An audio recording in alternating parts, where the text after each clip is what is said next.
पिछली क्लास में हमने जो है हड़प्पा सभ्यता का विस्तार और टाइम पीरियड के बारे में जो है बात करी थी। आज जो है हम हड़प्पा सभ्यता की विशेषता के बारे में जो है जानकारी प्राप्त करेंगे। हेडिंग बना लेंगे हड़प्पा सभ्यता की विशेषता। हेडिंग बनाई हमने हड़प्पा सभ्यता की विशेषता। अगर मैं विशेषता के बारे में जो है बात करेंगे तो हड़प्पा सभ्यता क्या थी? हड़प्पा सभ्यता नगरीय सभ्यता थी। हड़प्पा सभ्यता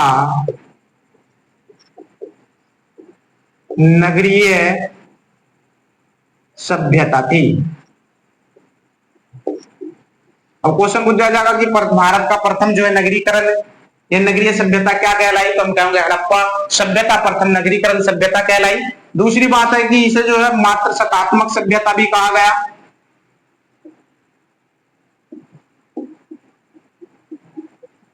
मात्र शतात्मक सभ्यता भी कहा गया। तो मात्र शतात्मक सभ्यता इस वजह से कहा गया क्योंकि जो हमें अधिकांश जो मूर्तियां मिली है वे जो है नारी की मूर्तियां जो हमें यहां से प्राप्त हुई है। अब बात करेंगे कि हड़प्पा सभ्यता के जो भवन थे वो 2 टीलों का बने हुए थे। तो हड़प्पा सभ्यता के भवन,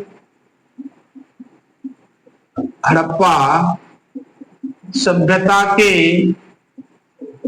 भवन अधिकांश बोले प्राय 2 टीलों पर बने थे। अब 2 टीले कौन कौन से थे वे? एक टीला था पूर्वी टीला, दूसरा टीला था पश्चिमी टीला। अब पूर्वी टीला, तो इस पूर्वी टीले में जो है सामान्य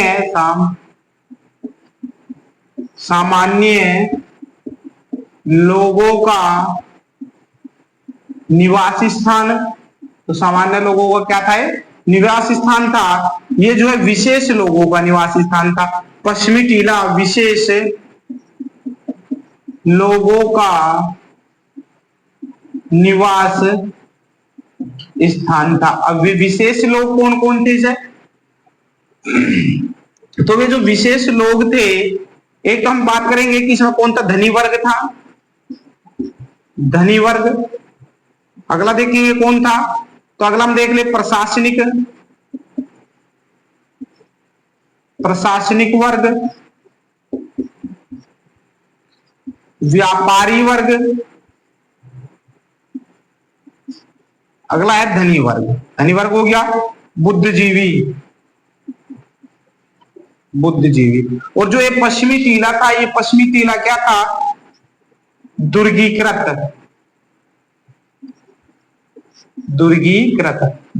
का मतलब है 4 दीवारी से घिरा हुआ। 4 दीवारी से घिरा हुआ। सुरक्षा की दृष्टि से जो है इसकी 4 बाउंड्री जो है करी हुई थी ताकि जो है इसमें भारी लोगों का जो है प्रवेश ना हो। और पूर्वी टीला क्या था? सामान्य लोगों का निवास स्थान था। ये पश्चिमी टीला विशेष लोगों का निवास स्थान था। पश्चिमी टीले को जो हम ऊपरी टीला कह देंगे और पूर्वी टीले को जो है हम से निचले टीले कहकर जो है संबोधित कर लेंगे। अब बात करेंगे सड़कों की। तो हड़प्पा सभ्यता की सड़कें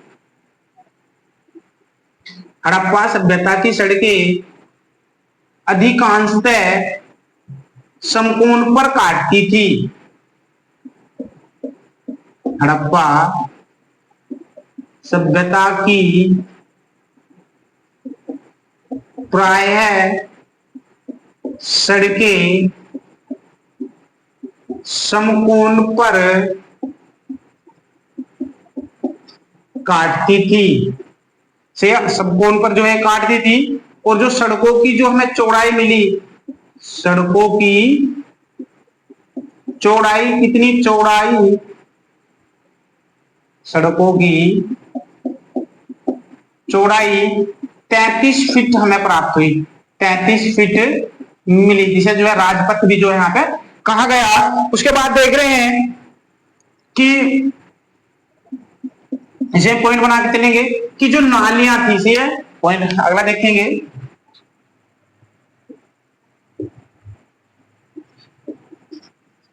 नालियां, तो जो ये नालियां थी, नालियां सड़कों के समांतर बनी होती थी। नालियां सड़कों के समांतर बनी होती थी। से नालियां जो है हमें एक तो समांतर बनी होती थी सड़कों की, दूसरी बात है कि जो ये नालियां एक चैम्बर युक्त होती थी। नालियां चैम्बर युक्त होती थी, और इसी में लिखेंगे कि अधिकांश नालियां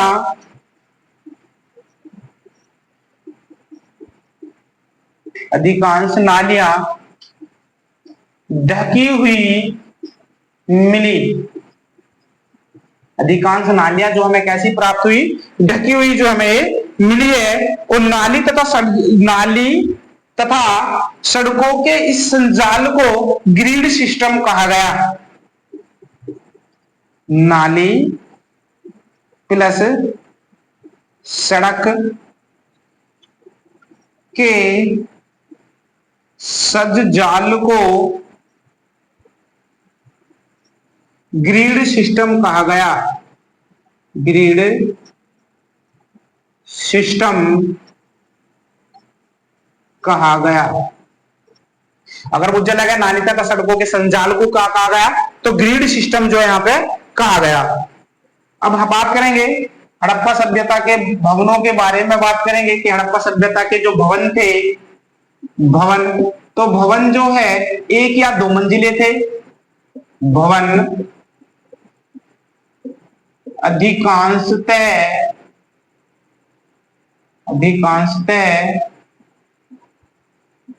एक या दो मंजिले थे।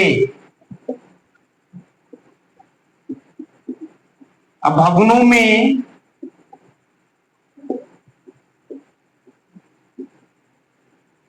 लिखेंगे कि हड़प्पा सभ्यता के भवनों में अधिकांशतः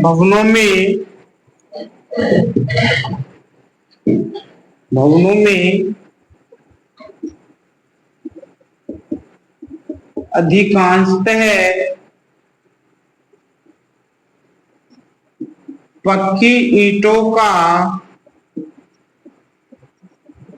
प्रयोग किया गया। अब जो ये ईंट लगी, इन ईंटों का एक अनुपात था।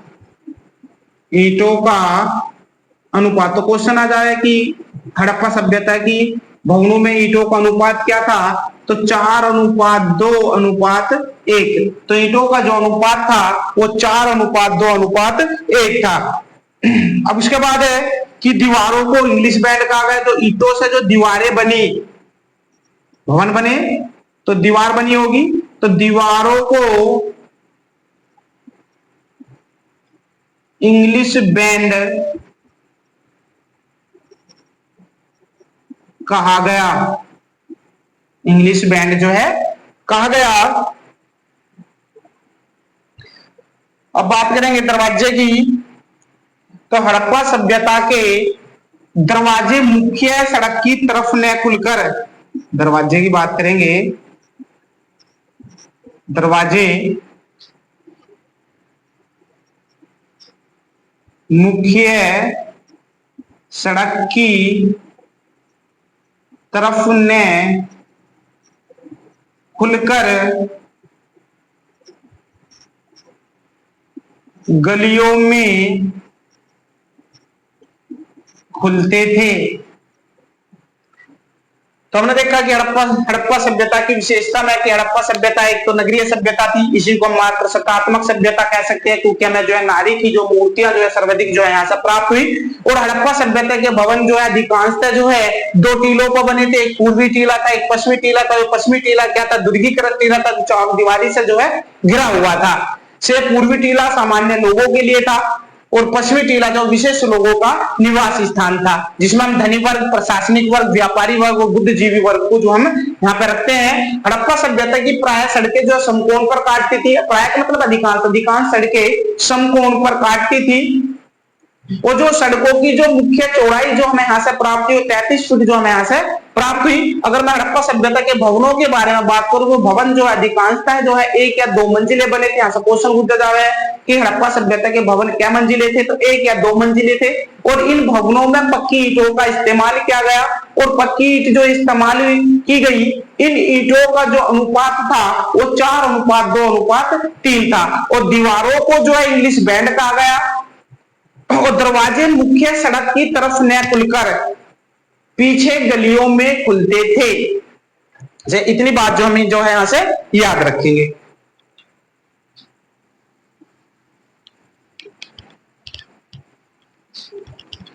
अब हम जानकारी प्राप्त करेंगे कि हड़प्पा सभ्यता में जो हम किन किन कला के बारे में जो हमें जानकारी प्राप्त होगी या किन किन कलाओं को जो हम यहां से पढ़ेंगे जो हमारे पेपर के लिए महत्वपूर्ण है। तो हड़प्पा कालीन कला,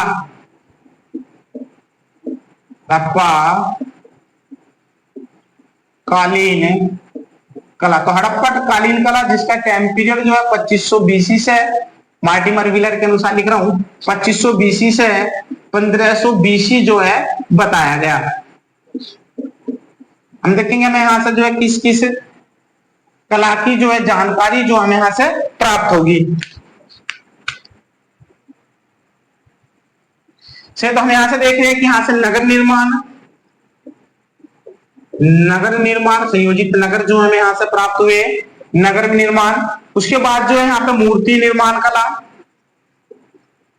मूर्ति निर्माण कला।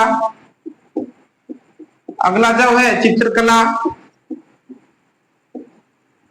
चित्रकला की जानकारी, यानी कि हड़प्पा सभ्यता के मानव को चित्रकला की जानकारी प्राप्ति जो हम मृदमाल्यों पर मिलेगी।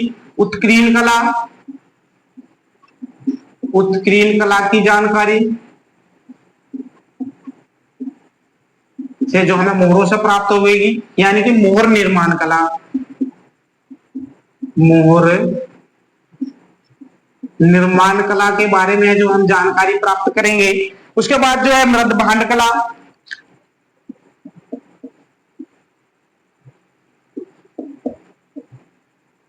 मृद भांड कला यानी कि मिट्टी के बर्तन जो हमें यहां से प्राप्त हुए उसके बारे में हम जानकारी प्राप्त करेंगे, मृद भांड कला। वस्त्र निर्माण कला, वस्त्र निर्माण कला की जानकारी हम यहां से प्राप्त करेंगे। पॉइंट बना के लिखेंगे हड़प्पा सभ्यता का काल समय, हड़प्पा सभ्यता का काल समय 2500 BC से 1500 BC माना जाता है, माना जाता है। हड़प्पा काल के मानव द्वारा किया गया निर्माण कला कहलाया, हड़प्पा कालीन मानव द्वारा किया गया निर्माण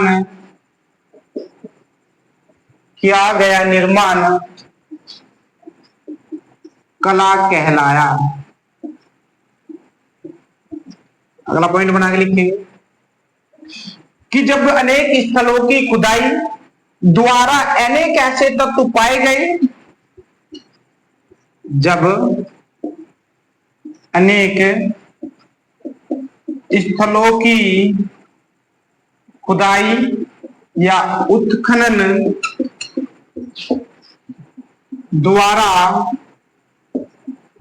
अनेक ऐसे तत्व पाए गए, ऐसे तत्व पाए गए जो हड़प्पा कालीन मानव के जीवन, जो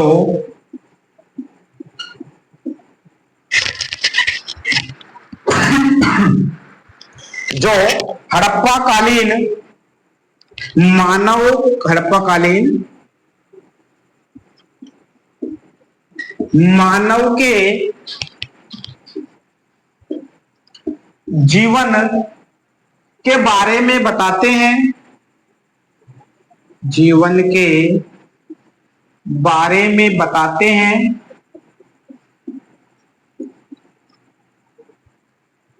यहां से संयोजित नगर की जानकारी प्राप्त होती है, यहां से संयोजित नगर की जानकारी प्राप्त होती है।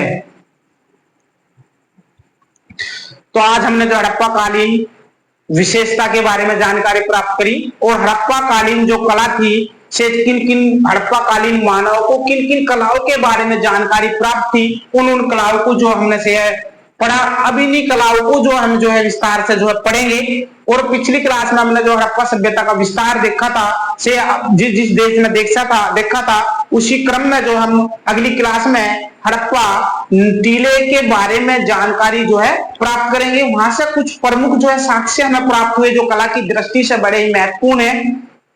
तो आज तक की क्लास यहीं तक, मिलेंगे अगली क्लास में।